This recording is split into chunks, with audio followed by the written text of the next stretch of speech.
Olha, foi bem interessante, porque numa exposição aqui na galeria, o Egídio veio. E aí mas eu não tive contato com ele, o Celso quem teve. E aí ele disse para o Celso: "Olha, eu gostaria que você visse meu trabalho". E aí o Celso me mostrou o trabalho, eu me apaixonei na hora que eu vi aquele trabalho, foi assim uma coisa de impacto. Aí eu falei: "Celso, quero fazer uma exposição". Aí num domingo, nós fomos até São José dos Campos, fomos ver o ateliê dele lá. E foi assim que fizemos a primeira exposição. O Egídio, ele acabou ficando meu amigo depois dessa exposição. E era prazeroso conversar com ele, essa coisa da filosofia, da psicologia. Então ele me explicava, assim, por exemplo, essa forma dele ver a falta e o equilíbrio. E você vai ver muito em obras dele, principalmente nessa primeira exposição que nós fizemos, que é a falta e o equilíbrio. Então, por exemplo, se você perde um braço, você repõe o braço e você não perdeu o seu equilíbrio, você continua sendo você. Aqui, por exemplo, nessa obra, ela perdeu um espacinho ali, mas ela não deixou de ser a cortina. Então, eu gostava muito dessas explicações e eu entendia muito todas as obras, quando eu olhava, parecia que eu já estava assim, aprendendo essa filosofia dele, de interpretar aquela obra mais filosoficamente. E eu acho que isso era uma coisa gostosa de conversar com ele, sempre. Quando eu via uma obra dele, eu dizia: "Gide, me fala sobre isso". Aí, por exemplo, sobre esse armário, né? Ele falou: "Olha, isso aqui tem várias coisas". Por exemplo, tinha um armário que ele ficava todo trancado. As pessoas são trancadas, elas não sabem se expor. Tinha outro que você batia na porta, a porta abria, que normalmente são pessoas assim que nem eu, que você já conhece a pessoa e já a pessoa já está te conhecendo corpo e alma. Então era essa ligação que eu gostava muito de ter com o Egídio. Antes até de abrir a exposição, tinha uma revista na época, uma revista chamava Ponte Aérea. Eu atendi o telefone e era o Zeca Camargo, comprando a capa do catálogo, antes de abrir a exposição. Então assim, para mim que estava fazendo um artista super conceitual, assim, já vender de cara era um privilégio, né, foi um privilégio. E depois logo em seguida eu vendi a outra também, para Márcia Marcondes, que era na época ela era assessora de imprensa, mas ela foi da TV Cultura. Então eu falei: "Olha, pessoas que eu reputava, assim, intelectuais, bacanas, né". E a exposição foi super bem.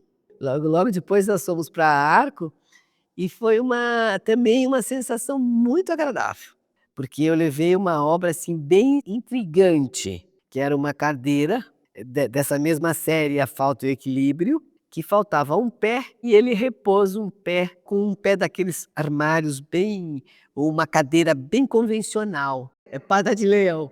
Aí eu não sabia o que poderia rolar, né, mas quando eu coloquei, fiz assim, tipo numa base de escultura, como se fosse uma escultura, a cadeira. E foi muito gostoso, porque logo assim, também no início da feira, eu vendi para uma galeria, e que diz que depois vendeu para o museu. Então foi assim, muito boa a resposta, também de novo acreditando naquilo que eu gostava. E as pessoas ficavam muito intrigadas com a obra. O estande ficava sempre cheio de gente para fazer perguntas, porque a obra do Egídio, ela tem uma coisa que ela te chama pra perto dela. E aí quando você começa, aí ela te intriga, mas aí você se apaixona. Então isso é que eu acho que é muito gostoso na obra dele. E foi um sucesso na Arco, foi muito bom. Aqui no Brasil tem isso, né, de sempre uma resposta no exterior interagir com o mercado aqui. Eu gosto sempre de levar os artistas brasileiros para fora. Eu não gosto muito de trazer, eu gosto de levar os brasileiros, porque eu acho que eu acredito muito na arte brasileira, eu gosto muito da arte brasileira e acho que a gente não deve nada para nada, de lugar nenhum. Então a gente pode ter esse privilégio. Existe sim, quando você expõe lá fora, quando você, faz um trabalho bom de imprensa também lá, as galerias, reflete aqui no Brasil. Eu vejo a obra do Egídio uma obra extremamente democrática. Ela agrada aqui na China, nos Estados Unidos, aonde você levar, a sensação tão simples, tão, cotidiana, e passa por uma coisa tão grande, tão filosófica, é uma coisa do mundo. A estante autofágica também foi uma outra surpresa. Levei para a SP Arte e no primeiro dia, uma pessoa passou, perguntou, deu uma volta, voltou, falei: "Eu vou ficar com ela". E eu também não esperava, porque tinha outras obras, assim, talvez mais, né, mais fáceis de vender. E eu falei: "Tá bem". E fiquei muito feliz, porque mais feliz quando ela foi colocada no espaço que eu acho que ela realmente merecia. Na casa dessa colecionadora, ela estava melhor do que aqui na galeria, eu acho. Era um local, parece que tinha sido pensado para ela.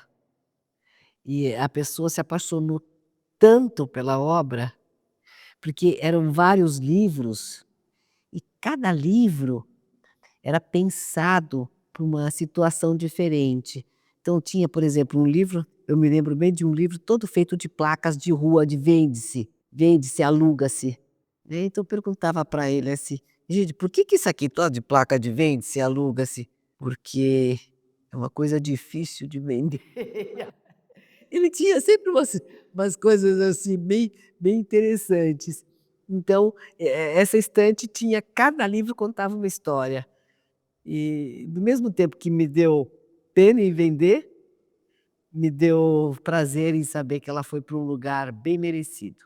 E a gente vendeu também numa outra SP Arte, uma obra para a Pinacoteca.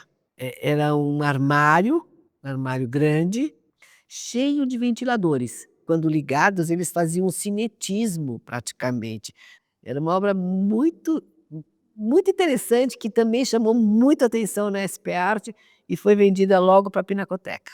Depois da exposição, ele veio aqui e a gente conversou um pouco e eu perguntei: "O que você achou? Você gostou?". Ele falou: eu gostei muito, mas, foi assim, diferente, foi diferente para mim eu ver um conjunto da minha obra. O Egídio era um ser pensante, totalmente pensante. Todas as tuas palavras, parece que por ele eram aproveitadas. E sabe aquela pessoa que não desperdiça palavras? Eu gosto muito dessas pessoas, porque eu desperdiço. Então eu gosto muito das pessoas que não desperdiçam palavras. E o Egídio, para mim, ele era isso, ele não desperdiçava palavras. E como ser humano, ele era uma pessoa boníssima. Ele era uma pessoa, assim, que tinha um lado humano destituído do ego, que é uma coisa, assim, raro de você encontrar. Era assim que eu o via. Depois de todo esse percurso, digamos, fazendo crítica de arte, fazendo jornalismo cultural, vendo muitas exposições para fazer texto para veículos de comunicação, tipo Estadão, Veja e tal, eu confio muito na primeira impressão. Então, você olha, se existe diálogo com a obra, é aí que começa a percepção do universo do artista, porque eu me coloco como uma folha em branco na frente. Eu não vou com teorias, eu não vou com conceitos próprios, eu não vou buscando um elo entre isto e aquilo, não. Eu vou buscando o que aquele artista quer dizer para mim, né? E nesse caso, o Egídio foi muito eloquente, porque logo na primeira vez que eu olhei a obra dele, eu vi que ali existia uma riqueza enorme de percepção, por exemplo, da memória aderida aos objetos da casa, da memória da infância, da memória que ele transformou em obra de arte. Então, a Berenice Arbani me convidou para fazer a curadoria de uma exposição do Egídio, que era aqueles armários em duplo. A obra lida com o duplo. O duplo é um tema muito grato a todo mundo que leu Borges, né? Borges, eu sou borgiana. Então eu olhei e disse, gente, o duplo, ele existe em todo momento, né? Você se reconhece em certas coisas. A obra do Egídio é muito metaforizável, segundo ele, metaforizável. E ele logo perguntou, essa palavra existe? Bom, se não existe, vai ter que existir. E aí se cria um duplo, porque a palavra só existe quando existe no dicionário, né? Então, o tempo inteiro, naquele diálogo que nós tivemos, estava um duplo presente. E ele foi um artista de grande inteligência e percepção dos conteúdos que ele queria passar na obra. Não era nada instintivo, era realmente pensado, armado, arquitetado. E eu respeito muito ambos os lados, digamos, da arte, a mais instintiva e a mais cerebral, né?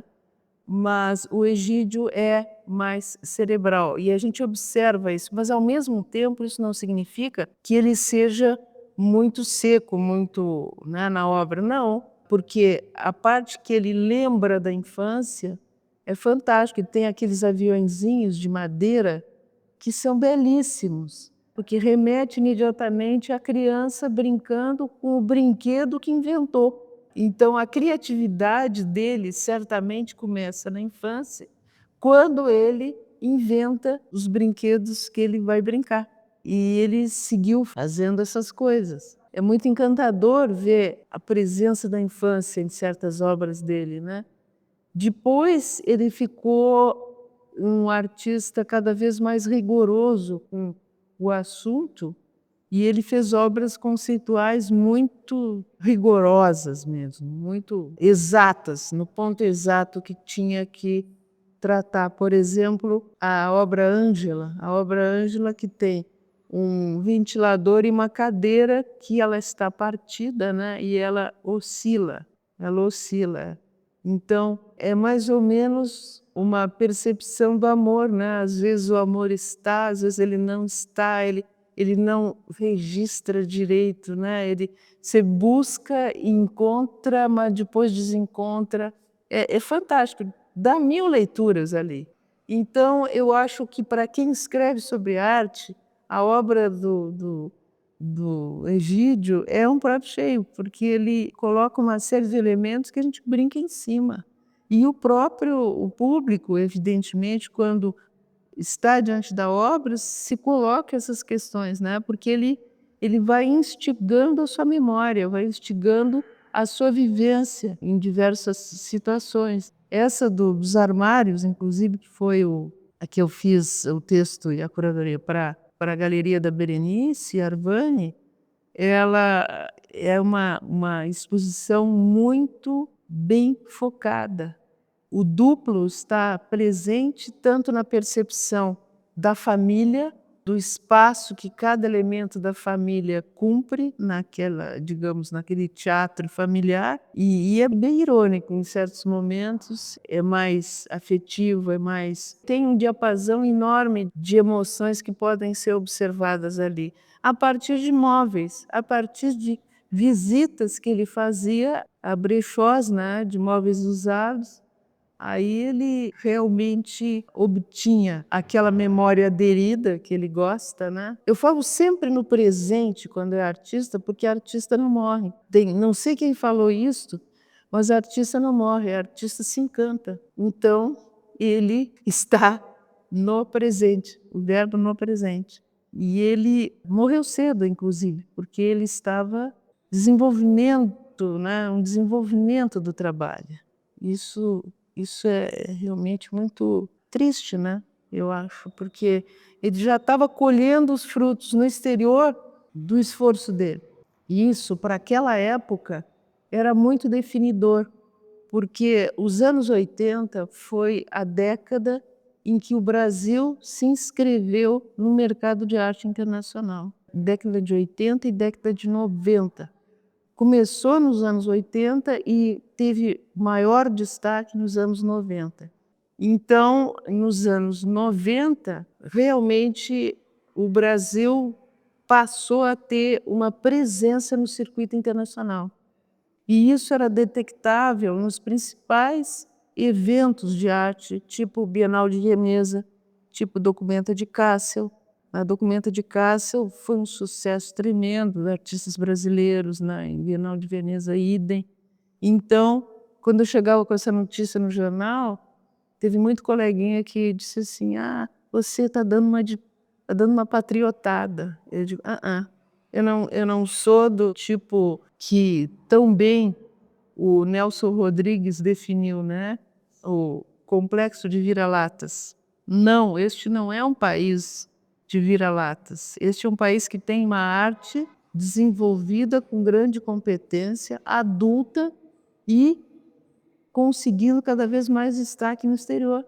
Então, o Egídio estava conseguindo esse deslanchar para o circuito internacional, que é muito importante, claro, para turbinar até o circuito nacional, porque como um subproduto dessa mentalidade colonialista, né? Se faz sucesso no exterior, é bom aqui dentro, né?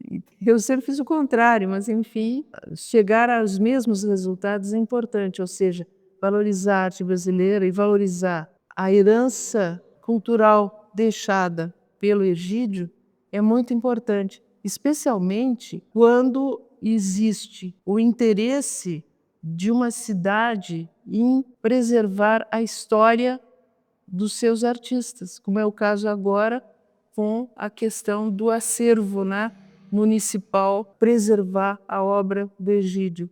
Eu acho isso muito importante, porque a partir desse núcleo de obras, a leitura da obra do Egídio retoma o circuito, porque evidentemente que houve um gap, mas esse gap agora se preenche novamente. Por quê?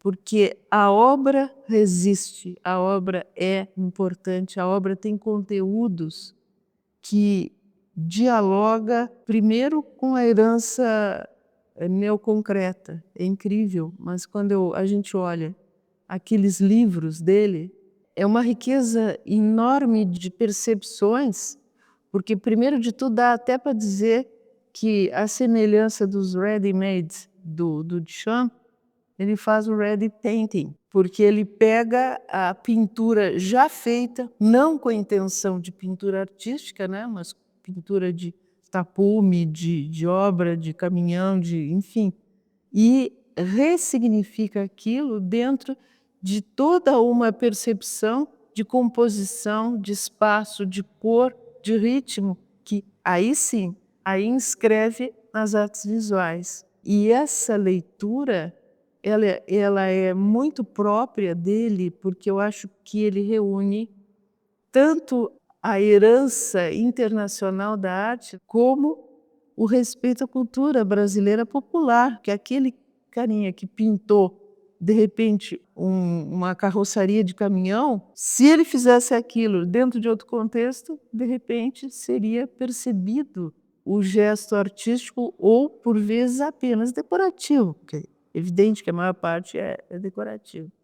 Mas ele percebe a riqueza de se apropriar do que está aí, na vida, na vida simples, né? Então, os aviõezinhos é isso, né, gente? Ele pega e faz aquela instalação cheia de aviõezinhos. Quem não se emociona com aquilo? É lindo, é maravilhoso. E essa coisa de fazer, de repente, uma assemblagem da própria obra, que ele pega um pedaço de uma obra dele e outro pedaço de uma obra dele e cria uma nova percepção dos conteúdos, né, contidos ali. Ele amplia. Então, isso também é uma coisa extremamente sedutora na obra do Egídio. A expansão do conceito e da poética da obra. E ele está sempre expandindo. E também tem o seguinte, tem um gatilho, digamos aí, para quem é bibliófilo. Eu sou bibliófila, eu amo livro, sabe, objeto livro. Quem é bibliófilo ama toda a leitura possível em torno do objeto livro. E ele fez uma coisa absolutamente fantástica quando ele juntou a percepção da virada de página com o uso da pintura também, né? Então, ele transporta para a pintura uma coisa que é da leitura e fica muito rico de percepção, de cor, de espaço, de composição mesmo, né, da obra e da permanência daquilo que ele fez ali naqueles livros. Evidentemente tem uma parte muito importante da contribuição dele para a arte contemporânea, que é esse cruzamento, como eu estava falando antes, da tradição moderna e contemporânea, especialmente contemporânea, né, com o Duchamp e tal, com a percepção do Brasil visto pelos olhos dele quando criança e a memória da infância, a memória da família, porque aí é o adulto, né? Tem a criança, que a gente falou bastante dos aviõezinhos, mas tem os armários, que já é o adulto olhando e analisando os arranjos familiares. E são incríveis e dão um pouco da medida do que era o olhar analítico do Egídio. O Egídio era daquelas pessoas falsamente tímidas. Ele ficava olhando, ele falava pouco, pelo menos comigo ele tinha que ser provocado, né, as perguntas e tal, claro, quando eu entrevistava. Mas ele parecia mais uma pessoa mais silenciosa. Mas aí, nessas águas são profundas, não é? Aparentemente tranquilas, mas são profundas. E ele, ao longo da carreira, ele demonstrou isso com uma percepção muito grande, né, do que ele tinha, a bagagem que ele tinha. Por isso que dói mais, né, a ausência dele, porque ele estava em pleno uso das suas ferramentas de trabalho com toda a competência. Então é muito importante preservar isso, importantíssimo, e isso é uma tarefa oficial, porque as pessoas, as coleções passam, as instituições permanecem. Uma coleção pública, ela tem permanência. Há muitos e importantes colecionadores no Brasil, mas aí a obra fica diluída no meio de uma série de outras obras. E uma coleção importante, numerosa dele é fundamental para a permanência da obra dele.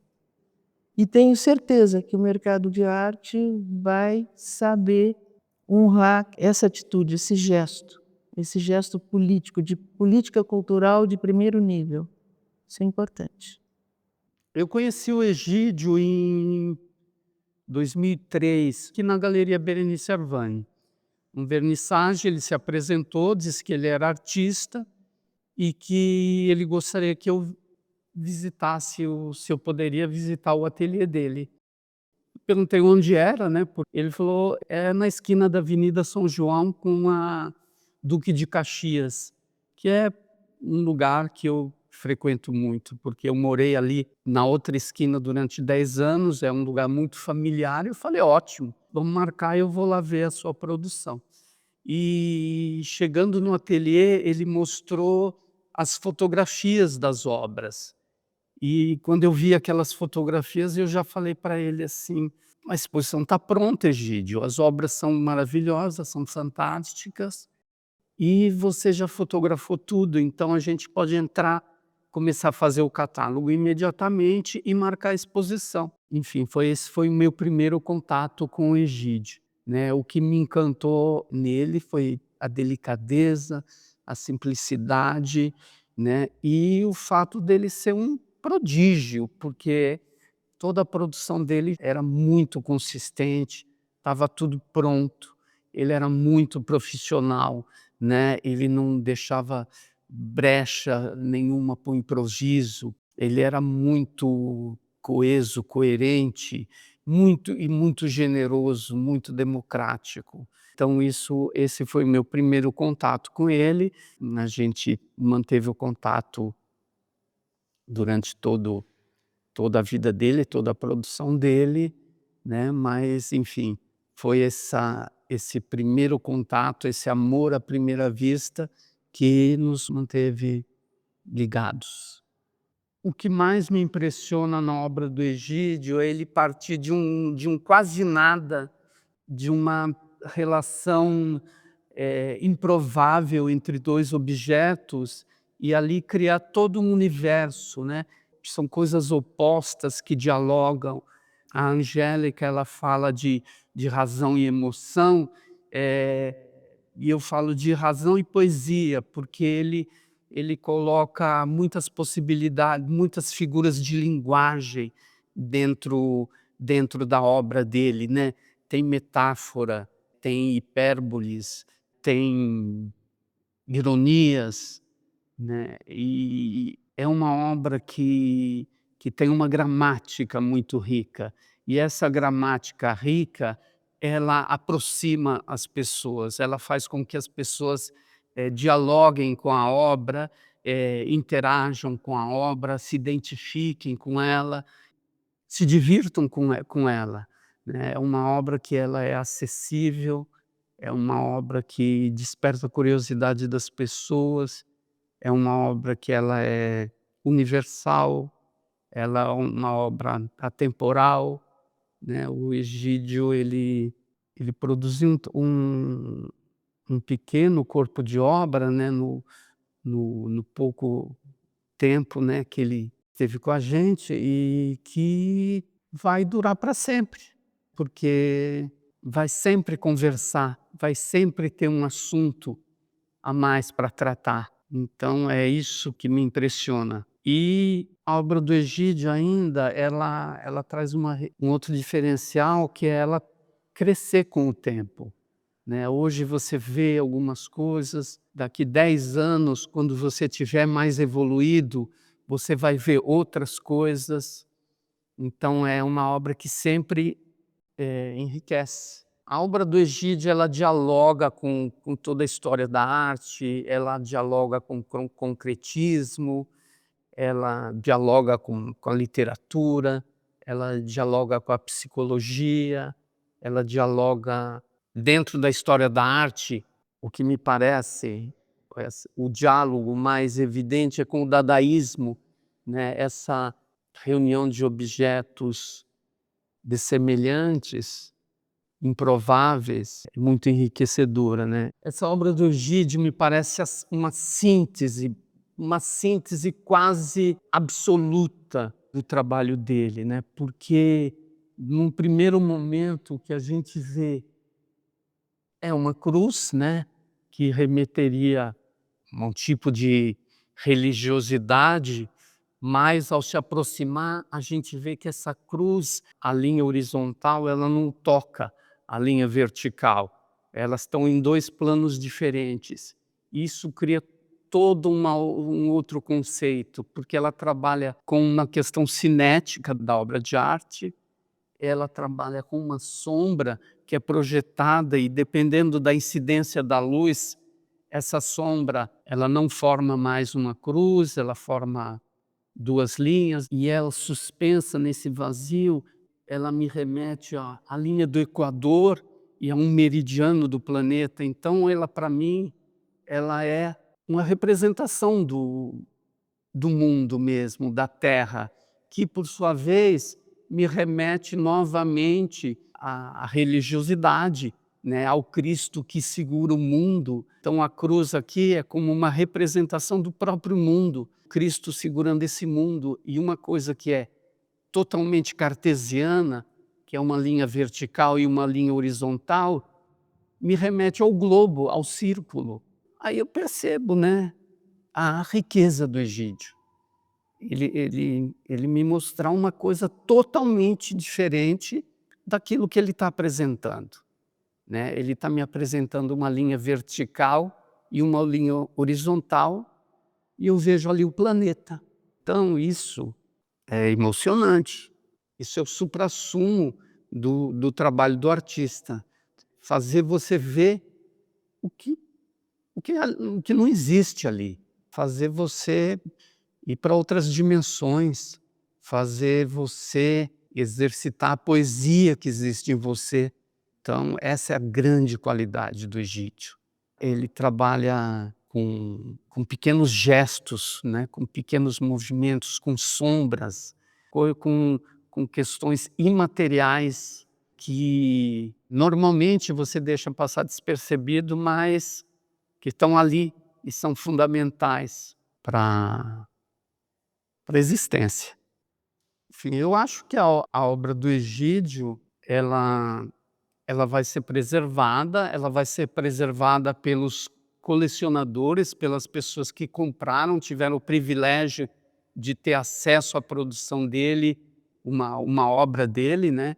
Porque essas pessoas dificilmente elas vão se desfazer de uma obra do Egídio.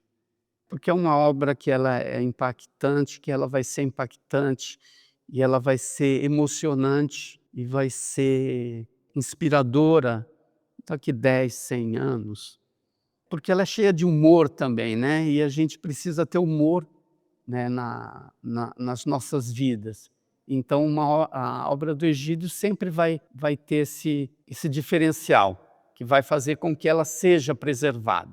Se as instituições, se alguma instituição tiver acesso e tiver a clarividência de adquirir uma obra do Egídio, né, uma obra que esteja disponível, sorte dela, né, sorte da instituição, porque vai ter realmente um patrimônio no seu acervo que só vai dar orgulho, porque é uma obra também que vai poder ser exibida constantemente em diversas curadorias, porque ela dialoga também com a filosofia, ela dialoga com religiosidade, ela dialoga com o cotidiano, ela é uma obra acessível a todos os públicos, ela é uma obra democrática, é uma obra que o Egídio gera empatia das pessoas. Então, as instituições têm que manter, tendo possibilidade de ter uma obra do Egídio no seu acervo.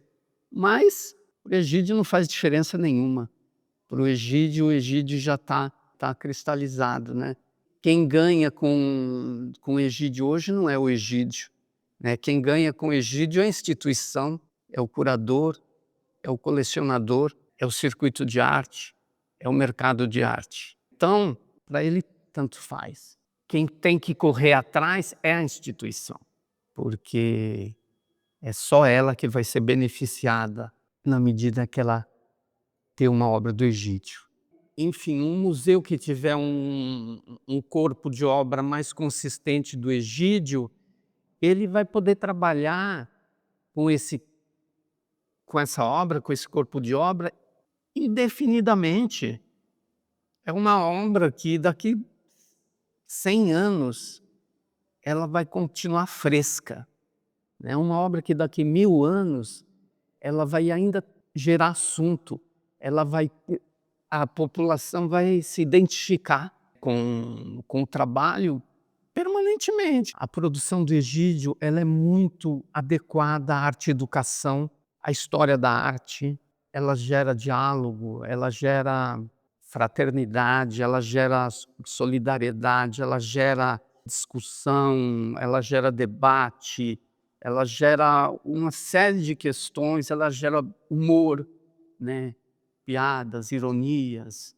Não falta assunto, não falta assunto. Cada obra gera muita discussão. Não é o tipo de obra que você passa na frente e ela passa despercebida. Não, ela sempre chama atenção. Ela chama atenção pelo excesso, ela chama atenção pelo vazio, ela chama atenção pelo tudo, pelo nada, por todos esses opostos e por tudo aquilo que existe entre esses opostos. Ela chama atenção pela cor, pela ausência da cor. Então, um museu que tem um corpo de obra do Egídio um pouco, enfim, mais encorpado, mais significativo, nossa, ele tem que se orgulhar, porque é um artista diferenciado.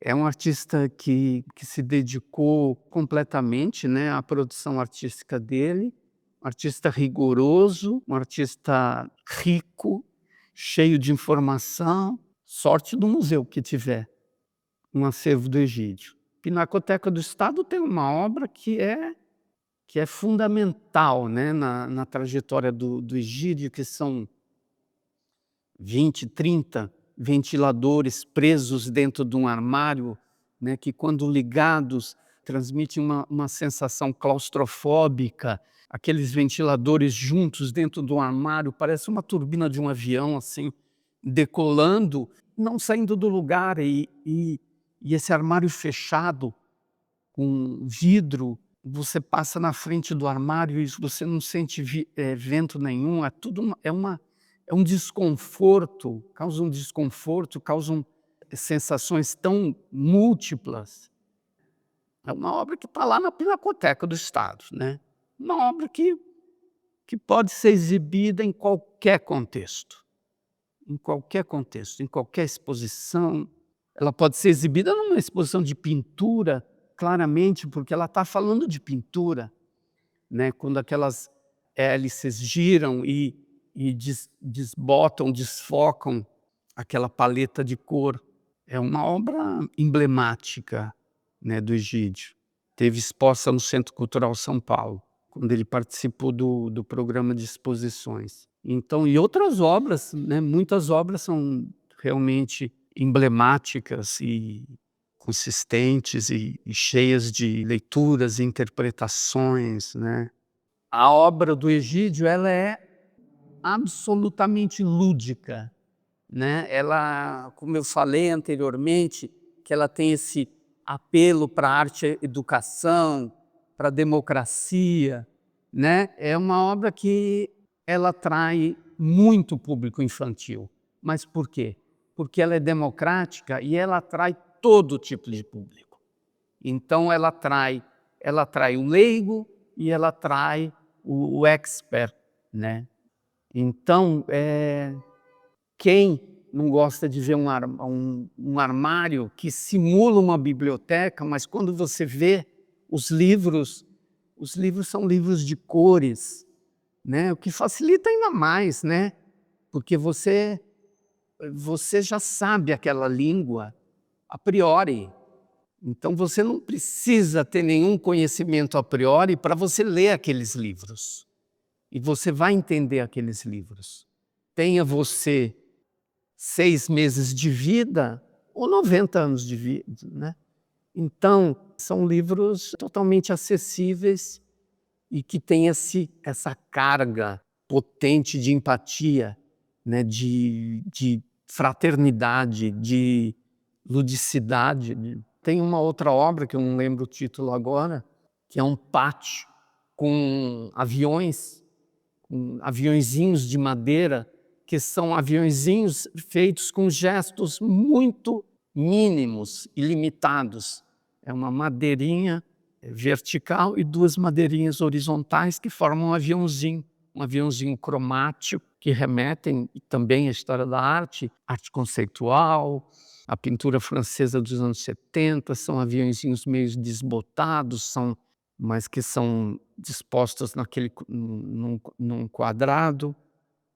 E eu vejo aquela obra, nossa, é uma obra que precisa ser muito bem vigiada, porque se colocar uma criança ali, as crianças vão avançar naquela obra, né? Porque é uma obra que é tátil, você quer pegar naqueles aviõezinhos, você quer brincar com eles e tal. Então, eu acho fascinante quando uma obra absolutamente erudita, absolutamente cheia de camadas e de carga simbólica e de história da arte, ela atrai o público infantil. Eu acho isso uma grande qualidade do artista plástico. É você trafegar entre esses universos aparentemente opostos, mas absolutamente conectados, que é o universo infantil e a inteligência, né, o erudito, que estão muito próximos. Então, eu sempre admirei o Egídio por ele despertar a criança que existe na gente. As Charges, essa época das ilustrações, né, de jornal, do Egídio, foi muito antes de eu conhecê-lo, né, a gente se conheceu em 96. E o Egídio, ele guardava muitas boas lembranças dessa época. Assim, ele ria muito, contando como uma farrice, como uma coisa. Dava a impressão de que ele nem dava um valor assim artístico para aquilo. Era despretensioso, acho que essa é a palavra. Era muito despretensioso. E eu me lembro que dele contando essa história da charge, da maior charge do mundo, acho que era a maior tirinha do mundo, de como o processo, como aconteceu, e era isso, era quase uma molecagem, e eles se divertiam muito, e isso durou dias, dias, dias, né, assim, na minha cabeça, né, eu imaginava, nossa, era uma performance, né, assim, tinha um pouco esse dado de performance nesse trabalho, mas só agora, anos depois, faz muito mais sentido para mim ele ter começado pela ilustração, pela charge, né, pelo HQ, esse lado cronista, de todo dia fazer um pouquinho, né, como essa charge na maior tirinha do mundo, o ato de fazer uma ilustração no jornal para o evento do dia, né, assim, essa coisa diária.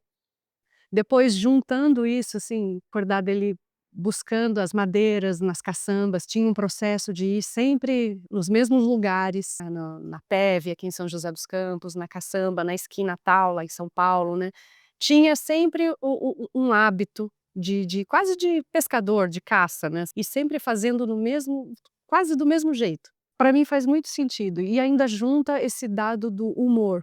O Egídio era muito bem-humorado, mas de um jeito não era aquele riso es escangalhado, né, uma coisa histriônica.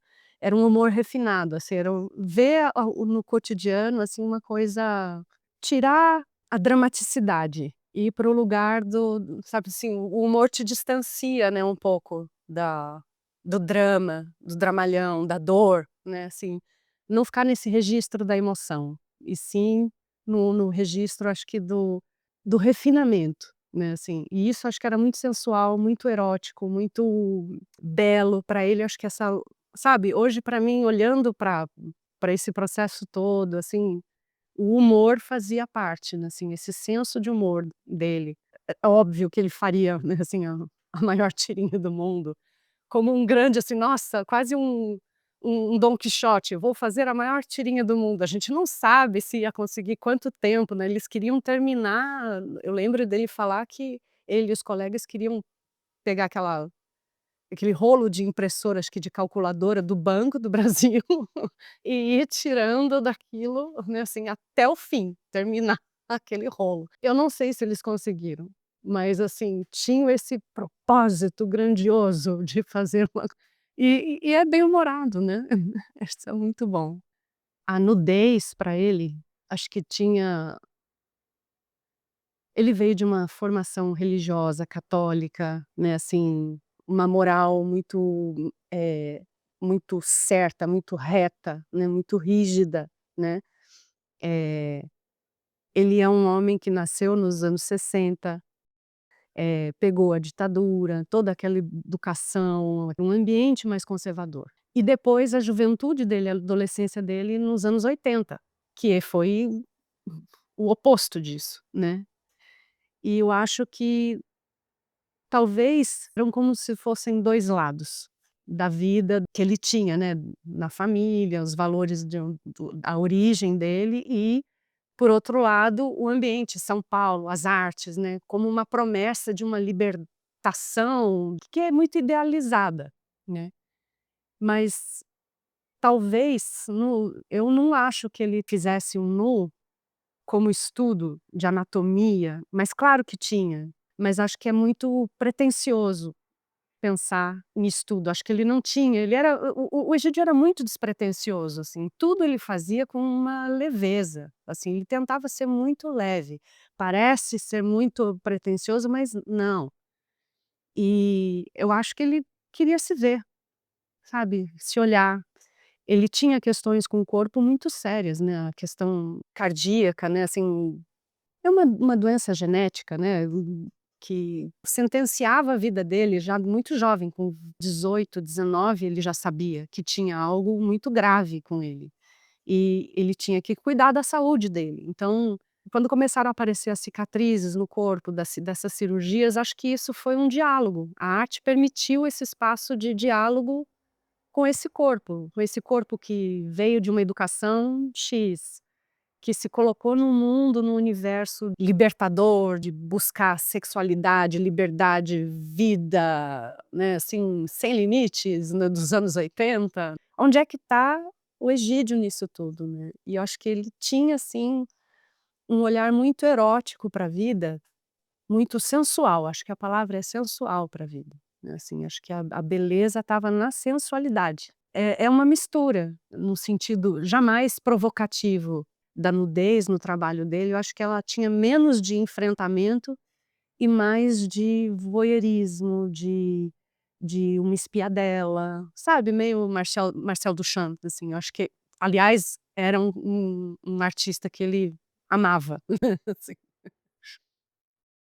A exposição da Berenice Arvani foi um marco, porque na carreira do Egídio, por ser um espaço privado, particular, de venda ligado ao mercado de arte, assim, com clareza, e apresentando ele para colecionadores e tudo, então ali, realmente. Mas naquele ano também teve, acho que um pouco antes, as exposições no Centro Cultural São Paulo, onde ele apresentou obras grandes ali, acho que foi a primeira vez que acho que ele teve espaço para colocar obras mais volumosas, né. E isso mostra que ele também tinha alcançado como artista, né, assim, uma estrutura de ateliê, de montagem, sabe, de segurança para apresentar trabalhos maiores, porque dá trabalho, né, dá muito trabalho, né, assim, transportar, fazer um croquis, apresentar projeto, depende de outras pessoas, né, um marceneiro, um outro profissional que vai colaborar com esse trabalho dele, né. E então sim, essa exposição da Berenice, eu acho que sim, ela tem esse caráter de marco mesmo. Mas aquele ano também, se a gente olha, assim, foi um ano de virada, salões, né, assim, acho que ali dali para frente, aquele período, né, acho que 2004, se eu não me engano, foi muito forte na vida dele e na carreira, assim. Foi o resultado de um processo que, assim, de uns 2, 3 anos antes, né, assim, sabe, de muita concentração. Ele quase não acreditou, assim, no efeito que aquilo estava acontecendo, né. E ele não, eu falei assim: "Nossa, acho que", e ele, como ele era muito modesto, aquela coisa meio, ele tinha uma coisa muito parecida com o pai dele, assim, muito mineiro, assim, sabe aquela coisa do mineiro, assim, ele falou: "Você acredita que eles acreditaram em mim", assim, eles não sabem que, assim, eu sou nada, imagina, né, assim, sabe, ele fazia essas piadas, assim, de que eles estão, que bando de bobo, eles estão achando que eu sou bom, sabe, ele fazia essas piadas, assim, era muito engraçado de ver como ele não se via, era mais confortável para ele, sabe, essa atitude bem-humorada de você assumir a derrota já de cara. Porque isso te tira uma pressão de ter que dar certo. Eu acho que era essa postura dele, essa modéstia dele, acho que batia muito aí, sabe. Talvez por conta do coração, né, essa doença, né, assim, já punha muito as coisas nesse lado, assim, eu não sei quanto eu vou durar mesmo, talvez eu dure muito menos do que, né, assim, não tenha, essa ideia de longevidade não existe para mim, então já está perdido. Então tudo que eu fizer é lucro, então acho que trazia essa leveza, sabe. E e acho que olhar esse, aquela venda, acho que foi, eu esqueci o nome da compradora, assim, que a Berenice falou que foi muito importante, foi capa, acho que de uma revista, era uma revista importante de arte, da época. Aquela cadeira, né, com a pata de leão, e uma cadeira toda desmilinguida. E de feita de graveto com aquela pata imensa de leão. É muito bem-humorado isso, né. Eu tenho a impressão de que para a cidade e para os visitantes, que acho que é o mais geral e talvez a intenção mais longínqua, né, assim, que a gente tenta trazer da obra, né, Eu acho que é o processo de arte, né, assim, o processo da poética de um artista, como que nasce, o que é a poética do artista, né, assim, onde é que está, assim, você tem uma obra principal, você tem um marco importante na carreira de um artista, isso é uma coisa. Mas no caderno, no trajeto de para ter chegado até ali naquela obra principal, nos comentários, nos escritos, nas maquetes, né, vão ficando vestígios, assim, de um pensamento, de como alguém vê o mundo e de como esse imaginário muito particular desse sujeito pode dialogar com o imaginário de uma época e de um grupo. E eu acho que é muito sutil e muito bonito isso, assim, muito interessante. Pode ser muito provocador, propositor de coisas novas, né. Quem visitar talvez se sinta mais à vontade para olhar para as outras obras de outros artistas e talvez para sua própria vida cotidiana, de um jeito novo. Quem sabe eu também não posso juntar uma madeira aqui, pegar uma coisa ali e construir algo, e aquilo fazer algum sentido para mim. E se foi bom, talvez eu faça de novo, e de novo, e de novo, e talvez eu queira ser um artista. Talvez eu queira dialogar com um artista que nem está mais aqui, mas a gente tem essa conexão. Então acho que, assim, talvez num sentido mais amplo, para mim, eu acho que é isso, o significado dessa exposição. É um chute, um palpite. Agora para mim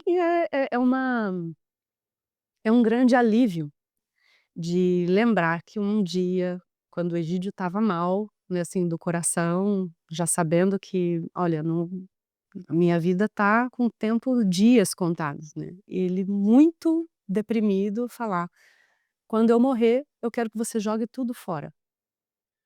E eu disse que isso não ia ser possível. Só que depois, quando a pessoa vai embora, né, assim, e você vê aquele monte de madeira, e um monte de, e você: "Meu Deus, o que eu vou fazer com isso aqui?". E aí, acho que no processo de luto, reencontrando os amigos, sabe, os parceiros, e pede ajuda, e assim, vai encontrando pessoas que também tinham contato com o Egídio, que também se sentiram tocados pela obra e sabia que: "Olha, não dá para jogar fora isso aqui, isso tem que continuar, esse legado", né. A gente não sabe até onde vai a extensão, quanto uma obra dura, mas por isso, graças a Deus, existe um museu, existe essa necessidade de ter um espaço público que conte uma história, porque a vida é feita de histórias, né, de legados, de feitos. E para mim faz muito sentido, assim. E é muito legal você encontrando pessoas que acreditam no poder da arte, nesse poder transformador da arte, né, e acredita, e é muito bom ter pessoas assim também nas instituições que se sensibilizam com isso, e a gente junta forças, e dá um sentido, né, a gente pode contar a história do Egídio, que acho que é uma história que merece ser contada, né. A história de vida do homem, mas do homem que se tornou um artista. E era um sonhador na infância, brincava, era também um escriturário de banco, mas era um cara que também desconstruía móveis, tirava fotografias e fazia coisas com muito bom humor e leveza, né. Quando eu escuto meu pai sendo um artista, eu penso que ele fazia o que ele gostava, né. É uma importância não só pra família, mas sim uma importância pessoal. Eu penso que ele trabalhava com o que ele gostava e trabalhou até o fim da vida, né. Eu acho que era importante pra ele. Eu espero que o evento esteja cheio, cheio, muito cheio, de pessoas querendo ver o trabalho do meu pai, querendo valorizar o trabalho dele, querendo estar lá pra mostrar a presença. E eu também queria ir um dia lá. O que mais vem na minha cabeça tá aqui em casa, é uma prateleira que fica aqui na sala, com um livro, uma das obras que eu mais gostava dele, que sempre eu convivi com ela, né, eu sempre olhava pra ela. Eu penso que é uma obra padrão do meu pai, ele gostava de fazer livros de madeira, eu sempre via livros e livros de madeira. E essa obra tinha um significado meio de mostrar, um significado meio de adorar um livro, que ele fazia bastante livro de madeira, então adorar o livro, que era um dos símbolos dele. Então por isso ela estava num pedestal feito de outros livros.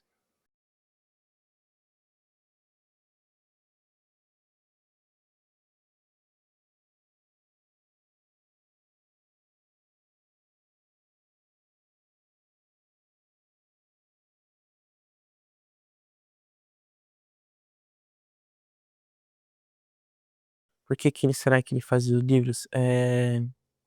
Eu acho que ele gostava de ler. Nunca perguntei sobre isso pra minha mãe, né, só que eu acho que ele gostava bastante de ler, e ele gostava de madeira, sabe. Sempre tinha uns blocos de madeira lá no ateliê, sempre.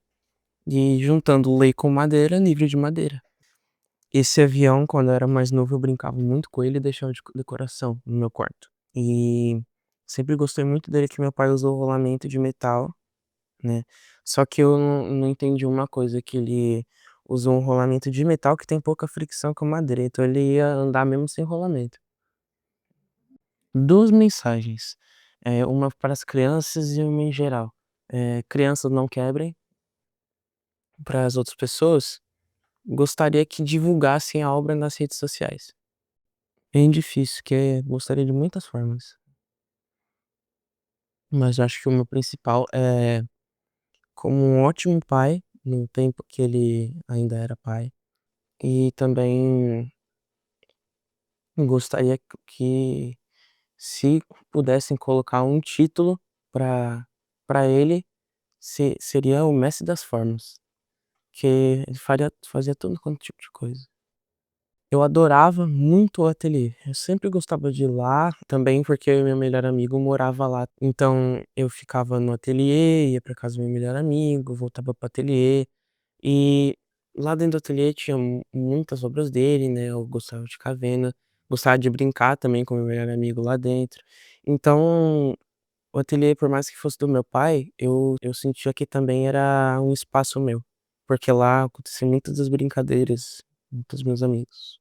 Queria falar que ele vai ficar sempre lembrado, né. Quando eu tiver minha casa, eu vou colocar quadros e fotos dele. E até hoje, por causa do meu pai, eu tenho seguido na música. Eu tenho o violão dele e eu treino no violão dele. Hoje em dia eu toco o instrumento baixo, né, faço aula, e tal, gosto de bastantes músicas, toco as músicas. Eu vou levar o violão dele pra sempre comigo, o pandeiro também, que eu tenho. Acho que eu fui em uma, que era lá na Galeria Poente, que teve várias exposições, na parte de cima tinha alguns livros do meu pai.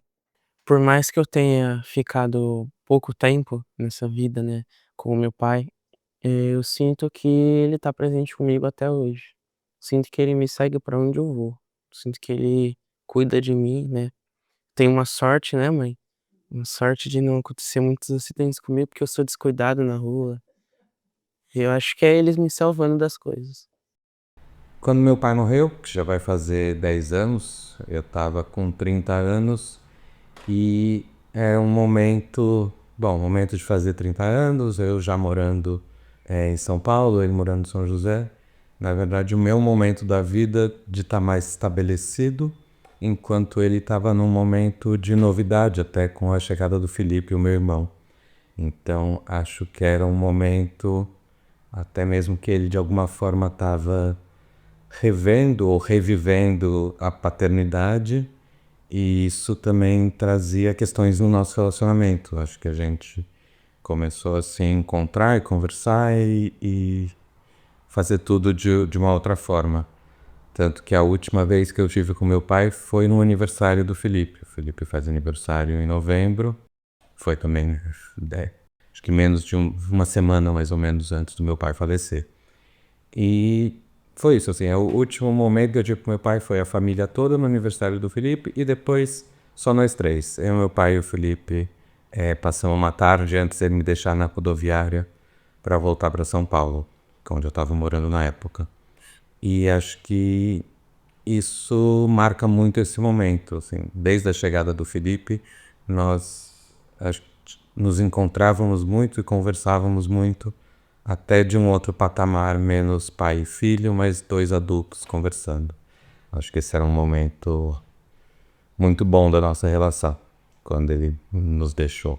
Por meu pai ser artista, eu sempre cresci num ambiente muito rodeado de arte, de desenho, de escultura, de livros, muitos livros de arte.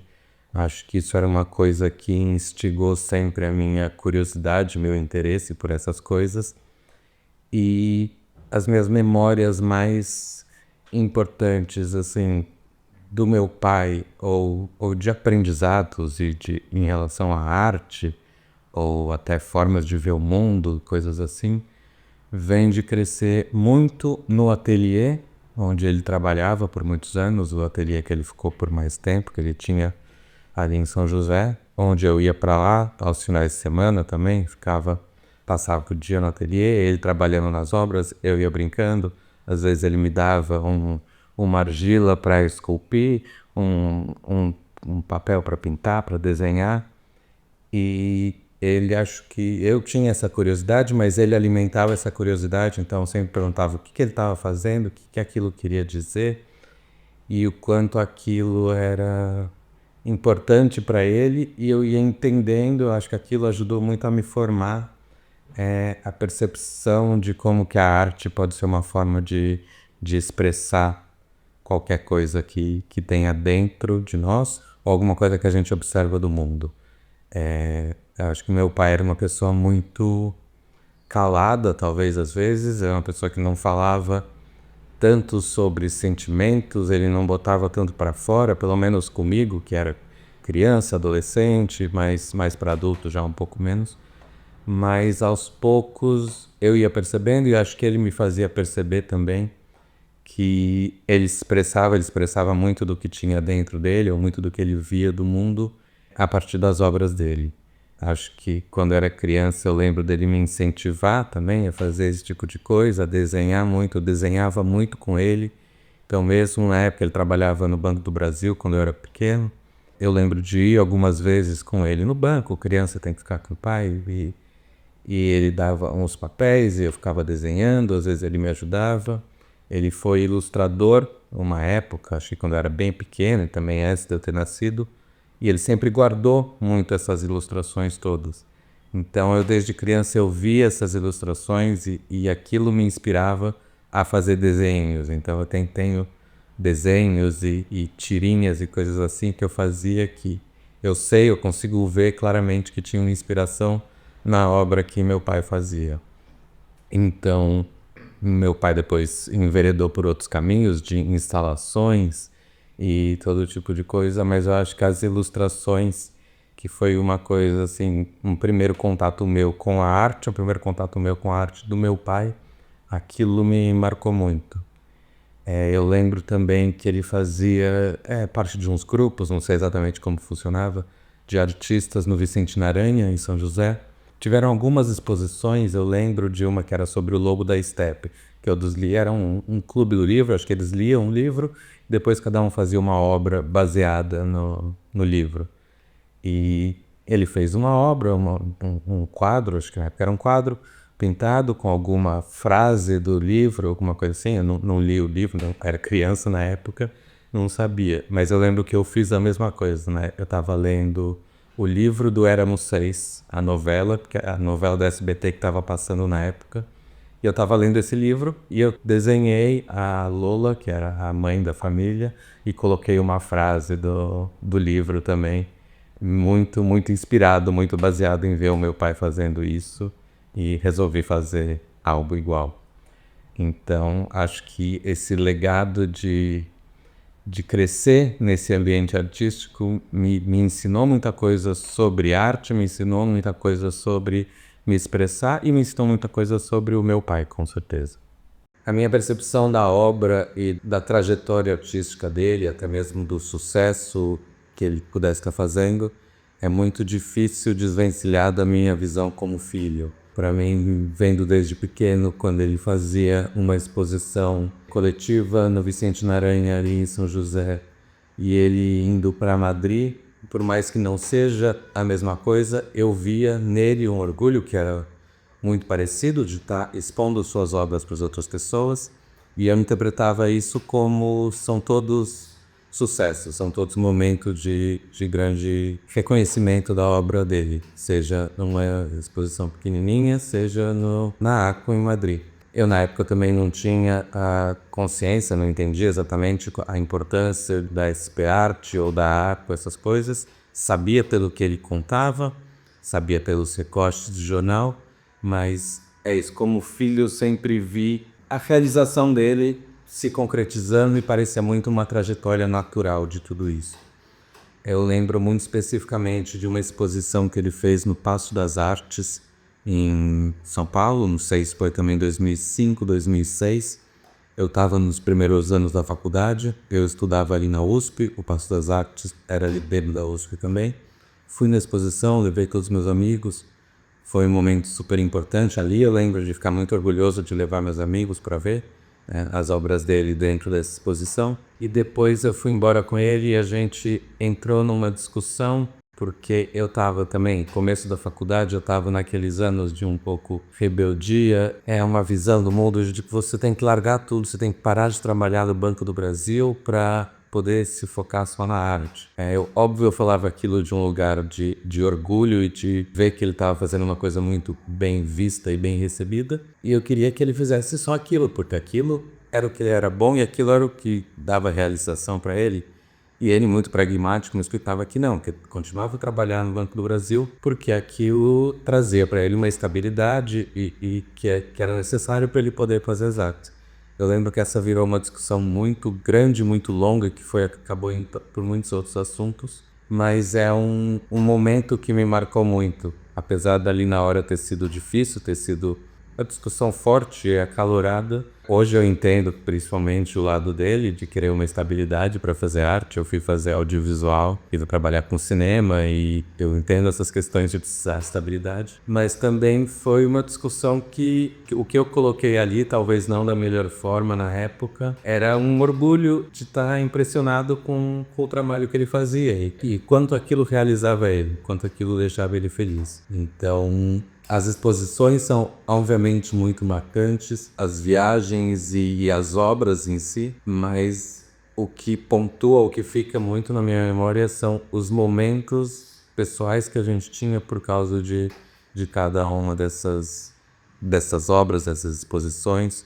Tudo isso desencadeava alguma coisa na nossa relação, de uma forma que é muito importante, muito marcante para mim, e acredito que é para ele também. A obra do meu pai eu vejo como uma expressão de sentimentos muito intensa que ele não conseguia colocar com palavras. Eu acho que, para mim, até por ter crescido e meu pai ser a minha principal influência em entender o que é a arte ou o que a arte pode ser, eu sempre vejo a arte como uma forma de colocar para fora coisas que você não sabe colocar de outra forma, seja por palavras, seja por qualquer outra forma de comunicação.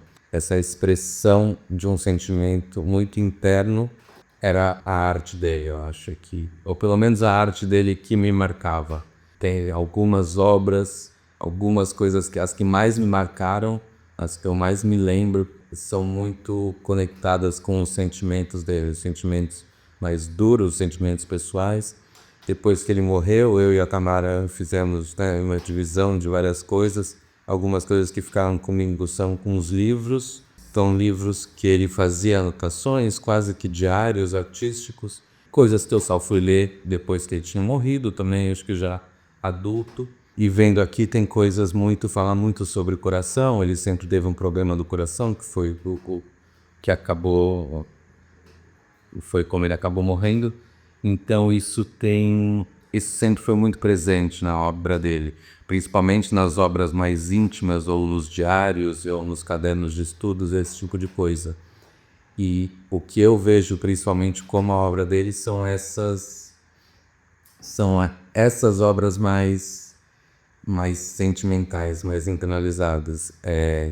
Coisas que ele nunca conversou comigo, por exemplo, sobre os problemas de coração, problemas de saúde, mas que eu sabia, não é que ele escondia também, eu sabia, a forma dele expressar isso estava em outro lugar, mas que ele me ensinou desde pequeno a ler essa forma de comunicação.